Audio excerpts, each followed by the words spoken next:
એક તો સવાર, એમાંય મમ્મીઓને આવવાનું, જેમ કૃપાબેને વર્ણન કર્યું એ બધું, કે ભાઈ સવારે આ હોય ને એમાં શનિવારની સવાર એટલે કેવી સવાર હોય કે સાંજે શનિવારે કોઈકને મહેમાનને બોલાવ્યા હોય, રવિવારે કેટલા સગાવાલાના વ્યવહાર હાચવવાના હોય ને એમાં ઢોસાનો પલાળવાનું હોય ને પીસવાનું હોય ને ચટણીના દિવસો હોય, વર્કિંગ વિમેન હોય તો કેટલું બધું હોય ને પેરેન્ટ્સ મિટિંગ હોય ને એ બધા વચ્ચે એક દીકરી માટે સવાર કાઢવાની. તમને એવો વિચાર આવ્યો છે કે તમારી બાજુમાં બેઠેલી મમ્મી અત્યારે સૌથી વધુ શું મિસ કરતી હશે ખબર છે? એની અંદર રહેલી 16 વર્ષની એક છોકરીને મિસ કરતી હશે. અત્યારે મા તરીકે તમારી બાજુમાં બેઠી હશે ને તોય એની અંદર કશુંક સળવળી રહ્યું હશે. મને કોલેજ જવા મળ્યું હોત તો, મને આ કપડાં પહેરીને સ્ટેજ ઉપર ડાન્સ કરવા મળ્યું હોત તો. કારણ કે મમ્મીઓ તો જે વર્ગમાં છે ને એમાં નવરાત્રિમાં તે એવી જગ્યાએ એમને ગરબા લેવા જવાના હતા કે જ્યાં ભાઈઓ જોતા નહોતા. આઈ એમ શ્યોર આમાંની લગભગ મમ્મીઓ એ એજની છે. એમણે સાડીથી ડ્રેસ સુધી આવવામાં જિંદગીના 30 વર્ષ વયા ગયા છે. એમણે આ દિવસો દરમિયાન શિલ્ડ લેતા કોઈ પણ એની ઉંમરની સ્ત્રીને જ્યારે સ્ટેજ ઉપર આવતી જોઈ હશે, અથવા અમારા ઉંમરની કોઈક સ્ત્રીને એણે જોઈ હશે, ત્યારે મનમાં ચોક્કસ ખચખચાટ, ક્યાંક મૂંઝવણ અને થોડીક પીડા થઈ હશે કે તે દિવસે મારા પપ્પાએ આ નિર્ણય ન લીધો હોત અથવા તે દિવસે માને આમ ન કર્યું હોત તો કદાચ આ જગ્યાએ હું હોઈ શકત. પણ આપણે તમારા બધાની તકલીફો, અને આમ તો દરેક ઉંમરની બેટા એ તકલીફ છે, અને બહુ જીવન વિચિત્ર છે કે જીવનના પહેલા 20 વર્ષમાં તમે કેવું જીવો છો એના આધારે બાકીના 80 વર્ષ તમારે કેવું જીવાશે એ નક્કી થઈ જાય છે. જ્યોતિષ કે ન કહે, પણ એક તમારા 20 વર્ષમાં તમારો લેક્ચર કે તમારો શિક્ષક કહી દે કે આવતા 20 વર્ષ પછી તમે કેવું કરવાના છે ને શું જીવવાના છે. તમને શું લાગે છે આ પરછાઈ નામનો કાર્યક્રમ કરવાનો, આમને લોકોને માત્ર ડાન્સ ઇવેન્ટ કરીને છૂટી ગયા હોત તો સાગરભાઈ ને કૃપાબેન ચાલત? કંઈ જરૂર નહોતી તમને સમજાવવાની કે તમને તમારી આટલી સરસ મજામાં તમને વચ્ચે સલાહોનો એક પહાડ આપવાની. સલાહ આપવા માટે અમે બેટા કોઈ અહીંયા આવ્યા નથી. તમે તો ગૂગલ જનરેશન છો, તમે અમને શું કામ આપણે ઝુકરબર્ગને ના સાંભળ? અમને એ ખબર છે કે તમે ટિકટોક જનરેશન છો, ટકટકમાં તો માનવાના જ નથી. અમને એ ખબર છે કે તમે સેલ્ફી પાડનારી જનરેશન છો, સેલ્ફ તરફ જોનાર તો છો જ નહીં. અમને એ ખબર છે કે ફિલ્ટર વાપરીને તમે ખુદને જોવો છો. પણ સાલું અમને ખબર છે કે જ્યારે વાસ્તવિકતાની તમાચો વાગે ત્યારે જગતના એક પણ ફિલ્ટરથી તમે જગતની કુરૂપતાને દૂર કરી શકવાના નથી. અમારી અને તમારી વચ્ચે માત્ર ઉંમરનો કે હાઇટનો ફરક નથી, અમારી અને તમારી વચ્ચે થોડો અનુભવનો ફરક છે. એટલા માટે અમને ખબર છે કે 16 વર્ષે, 20 વર્ષે, 21 વર્ષે આ જગતની તમામ છોકરીઓને આ જગત વાહ ને આહાથી જ આપે. જેમ જેમ સૂર્યાસ્ત થાય, મધ્ય અને સૂર્ય આવે ત્યારે એમાંના જ દરેક લોકો એમ કે ઓલી બાજુ વયા જાઓ, ઓલી બાજુ વયા જાય. જ્યાં સુધી આ લાઇટ સામે છે ને ત્યાં સુધી મજા છે. ઉંમર નામના પડાવનો જેદી અંધકાર આવે, એકાદ વાક્ય સમાજની અસ્તિત્વની નિષ્ફળતાની તમારા ઉપર તમાચો વાગે ત્યારે સાલું સમજાય કે ઓલા 300 લાઈક કરવાવાળા અને 800 દિલડા દેવાવાળા હાળા એકે કામ ત્યારે નથી લાગતા. અને ત્યારે તમને મમ્મી યાદ આવે.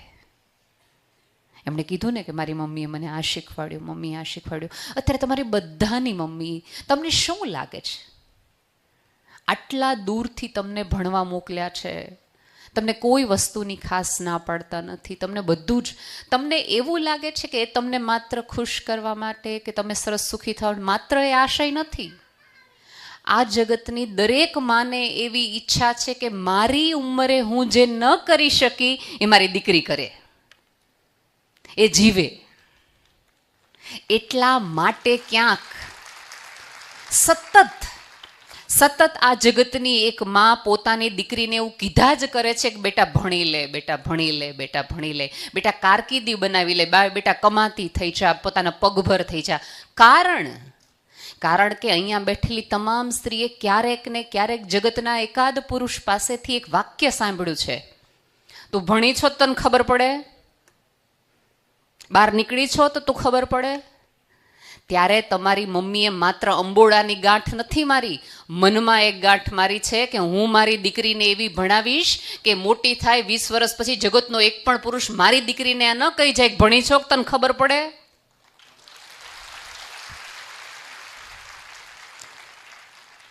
આ ગાંઠ છે ને બેટા માત્ર અંબોડાની નથી, અમુક ગાંઠ મનમાંય વાળવાની હોય. હવે તમારે તો સારું છે કે વાળ સ્ટ્રેટ છે એટલે અંબોડાની તો વાત જ નથી. પણ બેટા વાળ સ્ટ્રેટ નહીં હોય તો એકદમ ચાલશે, કાંઈ વાંધો નહીં. પણ તમારી કારકિર્દીની રેખા અને તમારી નજર જેટલી સ્ટ્રેટ હશે ને તમારું જીવન એટલું આગળ જશે. હું હજી કહું છું, પૂરી સભાનતાથી કહું છું, અને અહીંયા બહુ પુરુષો અને છોકરાઓ બેઠા નથી ને એટલે હું ખુલ્લેઆમ આ વાક્ય કહી શકું છું કે બેટા એવા વ્યક્તિ સાથે સંબંધ જોડજો કે જેને તમારા શરીરમાં નહીં પણ તમારા સ્વપ્નમાં રસ પડે.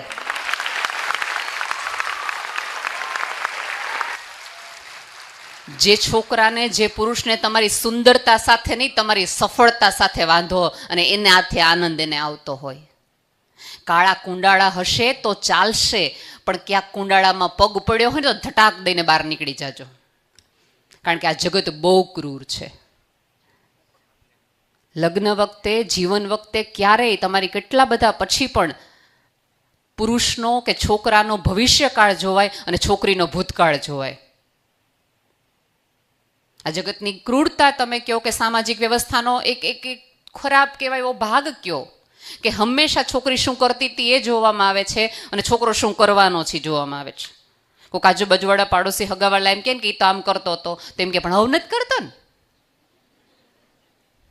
અને છોકરી હવે નહીં કરતી હોય તો એ 3 જણા આવીને ફોન કરીને કહેશે કે ઓલું કરતી હતી. તમને ખબર હશે, તમારા મમ્મીએ તમને નાના હશો ત્યારે તમે પોતા કરતી હોય ને મમ્મી, ત્યારે તમને એક વાક્ય કહેતી હશે, પગલાં ન પાડતી. સાંભળ્યું છે? તમને શું લાગે છે આ પગલાં ન પાડતી એ વાક્ય માત્ર આટલું સાદું છે કે લાદી ઉપર પગલાં ન પાડતી? તમારી મમ્મી કોન્શિયસલી, અનકોન્શિયસલી, ડાયરેક્ટલી, ઇનડાયરેક્ટલી એવું તમને સમજાવી હતી કે એવી જગ્યાએ ક્યાંય પગલાં ન પાડતી કે જેના જવાબ તારે આવતીકાલે દેવા પડે. શું કામ બધું વેચી કારવી, સ્વપ્નાઓને નેવે મૂકી અને એક માં પોતાની દીકરીને સતત એવું કીધા કરે છે. એક વસ્તુ યાદ રાખજો, આજે પણ 2023માં પણ ભારતમાં સ્વતંત્રતા એટલે આર્થિક સ્વતંત્રતા પહેલી. જેટલા તમારા પગભર હશો એટલા તમે તમારા નિર્ણય ખુદ લઈ શકશો, બાકી તમારા નિર્ણય કોક આપે. અને જો અત્યારે તમને ખબર છે, થોડાક વખત પહેલા આઈફોન ન આપ્યો ને એક સગાઈ તૂટી, બરાબર? હું એવી તમામ છોકરીઓને કહું છું કે આઈફોન આપણે સામેવાળાને આપવો અને સગાઈ કરવી. તું મને હું આપતો, હું તને દઉં. કારણ કે જે આપણને આઈફોન આપે ને એ લોકેશન એ પૂછે, કારણ કે આઈફોન એને આપ્યો. એના બદલે આપણે આઈફોન આપીને આપણે ન કહીએ તું જલસા કર ને, મારે તારા લોકેશનની ક્યાંય જરૂર નથી. જેને આઈફોન આપ્યો એ પૂછે તે ફોન કરવાનો થાળા હાથે. આ તો આપણો દીધેલો આઈફોન હોય તો આપણે ઉપાડીએ તે ન ઉપાડીએ, બે આપણા હાથની વસ્તુ થઈ જાય. હું તો રાધર અહીંયા બેઠેલા તમામ મમ્મીઓને એક નમ્ર વિનંતી કરું છું કે કન્યાદાન આપો ત્યારે તુલસી ક્યારોય આપજો, ગાય આપજો, સોનાના સેટે આપજો, પણ તમારી દીકરીના સર્ટિફિકેટ ને ડિગ્રીઓએ આપજો કે આ છે સાચું. હું એવા કન્યાદાનોની સાચે રાહમાં છું કે જ્યારે કોઈક મા બાપ વટથી સામેવાળા વ્યક્તિને એમ કે આ બધું તો પછી, પણ આ એવા સર્ટિફિકેટ છે જેના આધારે તમારી 7 પેઢી તરી શકે ને એટલું હું મારી દીકરીને મોકલું છું. સંપત્તિમાં અને સત્તામાં નહીં, પણ સધિયારો એવો આપો કે અડધી રાત્રે જગતનું બધું જ તમારી પાસેથી છૂટવાઈ જાય, તમારી સુંદરતા વહી જાય, તમારું બધું જ વયું જાય, તમારી આર્થિકવત્તા વહી જાય, તેમ છતાં તમારા જ્ઞાનના આધારે તમે જગતમાં ઊભા રહી શકો.